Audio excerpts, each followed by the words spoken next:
Thank you very much. Hello. I'd like to begin by thanking the people of Montana, South Dakota, New Mexico, New Jersey, and California. We had some big days, and we have some big numbers coming in, very big numbers. I'm truly honored by your support. Together, we accomplished what nobody thought was absolutely possible. And you know what that is? We're only getting started, and it's going to be beautiful. Remember that.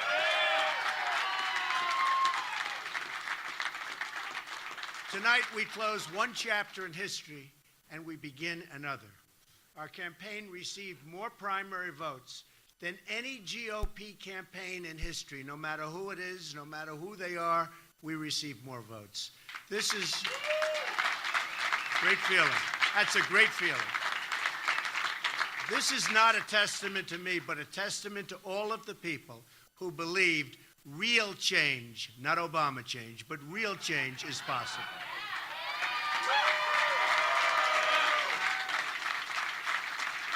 You've given me the honor to lead the Republican Party to victory this fall. We're going to do it. We're going to do it, folks. We're going to do it. I understand the responsibility of carrying the mantle, and I will never, ever let you down. Too much work, too many people, blood, sweat, and tears. Never going to let you down. I will make you proud of your party and our movement, and that's what it is a movement.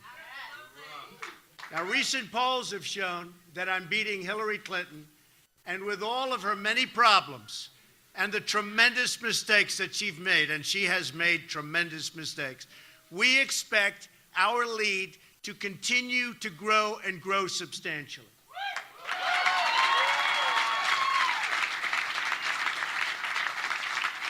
To everyone who voted for me throughout this campaign, I want to thank you. I want to thank you very, very much.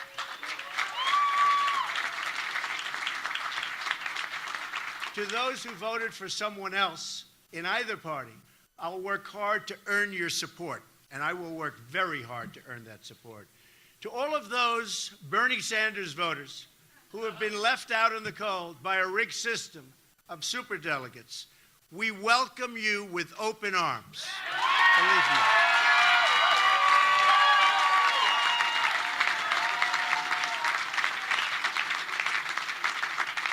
And by the way, the terrible trade deals that Bernie was so vehemently against, and he's right on that, will be taken care of far better than anyone ever thought possible. And that's what I do. We are going to have fantastic trade deals. We're going to start making money and bringing in jobs.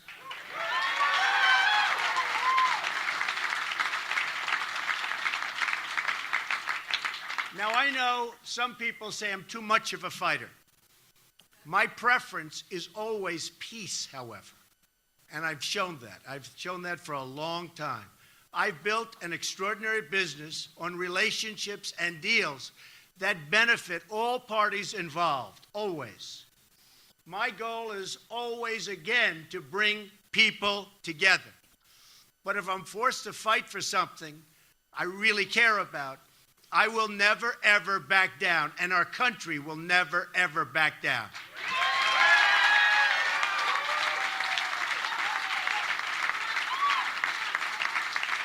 Thank you. I fought for my family. I fought for my business. I fought for my employees. And now I'm going to fight for you, the American people, like nobody has ever fought before. And I'm not a politician fighting, I'm me. You're going to see some real good things happen. Just remember this. I'm going to be your champion. I'm going to be America's champion. Because you see, this election isn't about Republican or Democrat. It's about who runs this country, the special interests or the people, and I mean the American people.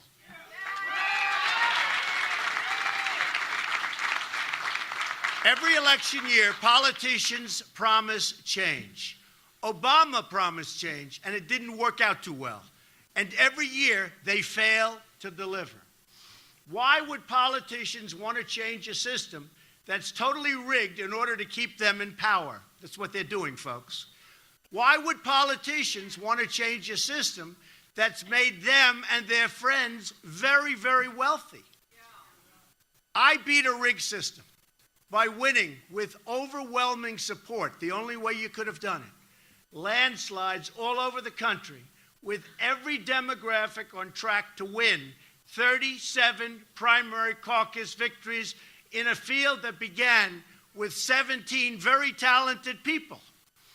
After years of disappointment, there's one thing we all have learned.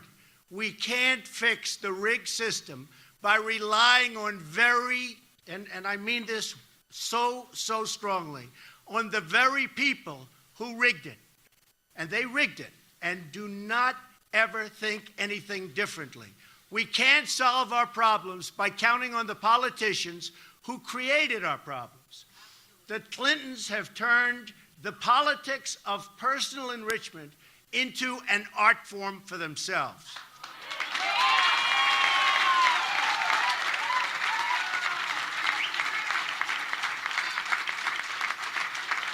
They've made hundreds of millions of dollars selling access, selling favors, selling government contracts, and I mean hundreds of millions of dollars. Secretary Clinton even did all of the work on a totally illegal private server. Something that how she's getting away with this, folks, nobody understands. Designed to keep her corrupt dealings out of the public record, putting the security of the entire country at risk, and a president in a corrupt system is totally protecting her. Not right.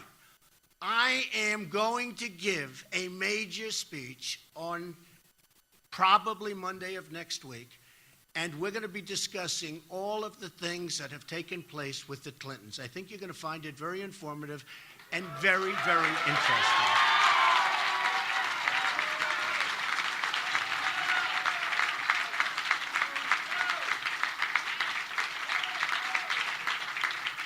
I wonder if the press will want to attend. Who knows? Hillary Clinton turned the State Department into a private hedge fund. The Russians, the Saudis, the Chinese all gave money to Bill and Hillary and got favorable treatment in return.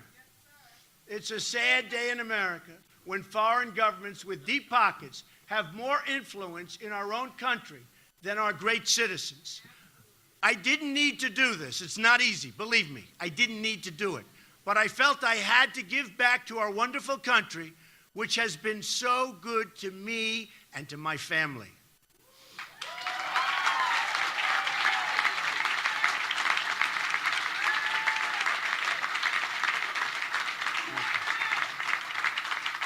I've traveled to many of our states and seen the suffering in people's eyes.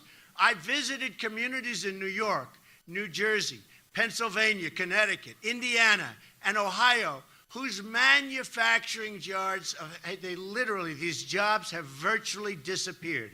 An embarrassment to our country, and it's horrible. I've embraced the victims of illegal immigration, moms and dads who have had to bury their own children because of people that shouldn't have been in the country. Remember it, folks, remember it.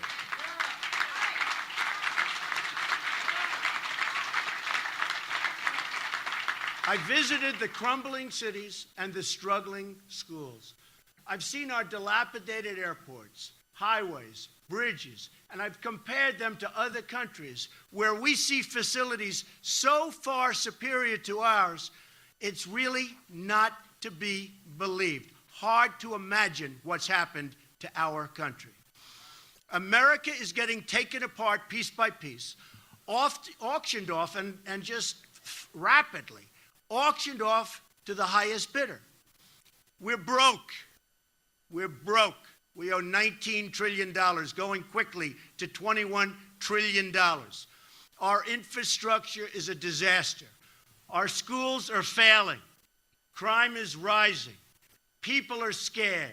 The last thing we need is Hillary Clinton in the White House or an extension of the Obama disaster.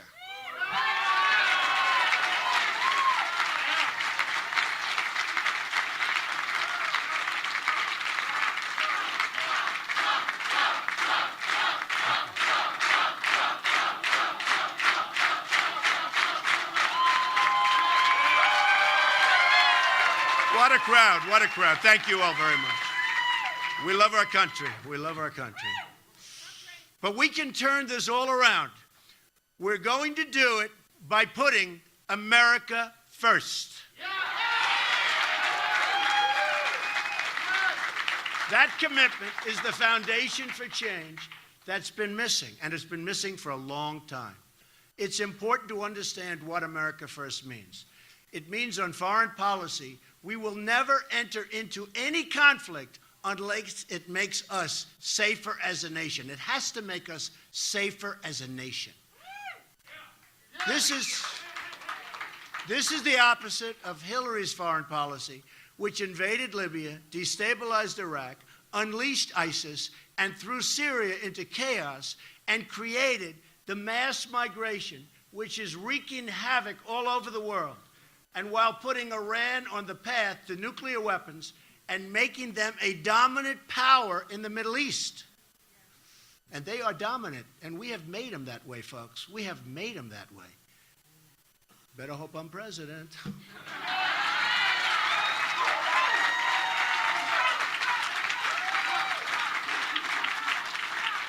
On trade, America First means the American worker will have his or her job protected from unfair foreign competition. What's happening there is absolutely a disgrace. No PPP. You're right about that. So, and you mean no PP. We are going, and remember this, we are only going to have great trade deals, okay? We are only going to have that. We're not going to approve, as somebody just said, the Trans-Pacific Partnership, which is a disaster for our country. Almost as bad as NAFTA, signed by Bill Clinton, which has just stripped our country of our factories and our manufacturing and moved them to other places, in particular Mexico. If it's not a great deal for our country, we will not sign it. It's got to be great for our country, for our community, for everybody in here, because believe me, we are all suffering, and we're suffering big league, and it's getting worse. On energy policy, America First means opening up America's great potential to bring wealth and prosperity to our own workers, including our wonderful and hardworking miners who have been absolutely, totally mistreated by this administration.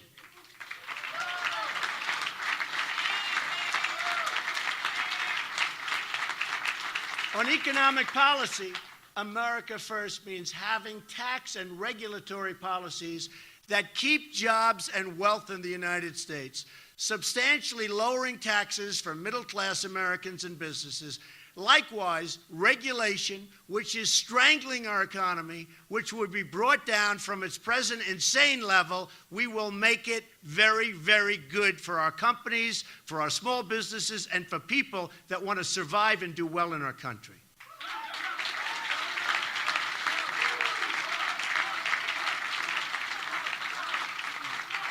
On immigration policy, America First means protecting the jobs, wages, and security of American workers. Whether first or 10th generation, no matter who you are, we're going to protect your job. Because let me tell you, our jobs are being stripped from our country like we're babies. The beauty of America First is that it brings us all together. Every American worker of every background is entitled to the same benefits, protections, and rights and privileges. It's got to be that way. Now, the people in charge say things can't change. I'm here today to tell you that we have to change. We have no choice. We have to change. We're going to put, thank you. We're going to put America back to work. We're going to make our own products. We're going to put America back to work.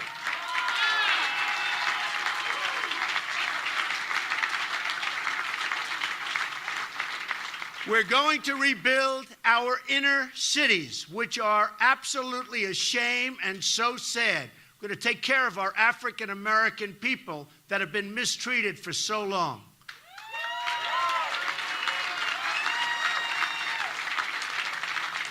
We're going to make you and your family safe, secure, and prosperous. Prosperous again. Together, we will put the American people first again. First again.